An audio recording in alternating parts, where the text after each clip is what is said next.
Hello student, स्वागत है आप सभी लोगों का टीच फॉर मैथ्स में। और क्वेश्चन नंबर 12 सैनिक घोड़खाल का पेपर हम यहाँ पर 2021 और 22 का हम क्या कर रहे हैं, सॉल्व कर रहे हैं। तो देन उसके बाद क्वेश्चन नंबर 12 हमारा जो है स्टार्ट हो गया है। तो क्वेश्चन नंबर 12 में क्या है, एक घन की भुजा ज्ञात करनी है। एक घन है, उसकी क्या करनी है, भुजा ज्ञात करनी है। तो घन में हमें पता है कि भुजा होती है, घन कुछ इस प्रकार का होता है। मैं यहाँ पर को घन का ड्रॉ आपके सामने क्रिएट कर रहा हूं। तो घन की हमको भुजा ज्ञात करनी है। घन में एक बात होती है, उसकी लंबाई, चौड़ाई, ऊंचाई जो होती है वो सब एक ही होती है, क्योंकि वो वर्ग के जो प्लग होते हैं उससे मिलकर बनी होती है। तो सब क्या होते हैं, ए आकार के होते हैं। तो एक घन की भुजा ज्ञात करनी है। अगर उसका आयतन हमें पता है, तो हम उसका भुजा आराम से ज्ञात कर सकते हैं। तो उसका आयतन कितना है, 64 घन सेंटीमीटर है।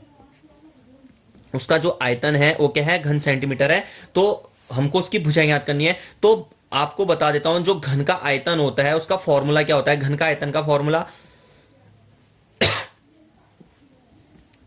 घन का आयतन का फॉर्मूला क्या होता है, भुजा गुणा भुजा गुणा भुजा। यानी कि भुजा को अगर 3 बार गुणा करें तो उसका आयतन निकल जाता है। यानी कि वो कितना निकल जाता है, 64। अगर वो x है तो x क्यूब होगा, x क्यूब इक्वल टू 64। अगर उसकी भुजा हमको भुजा याद करनी है तो उसको हम क्या मान लेते हैं, x मान लेते हैं।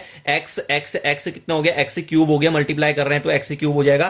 क्यूब जब इस इक्वल टू के इस साइड आता है तो 64 क्यूब होगा। तो हमें पता होना चाहिए कि 64 किसका क्यूब होता है, तो किसका होता है, 4 का होता है। तो 4 क्या होगी, उसकी भुजा होगी। यानी कि 4 सेंटीमीटर क्या होगी, उसकी भुजा होगी। अगर हम 4 मल्टीप्लाई 4 करेंगे तो 4 4 जा 16, 16 4 जा 64 होता है। तो क्या होता है, उसका आयतन 64 है। तो उसकी भुजा क्या होगी, 4 होगी। Thank you so much.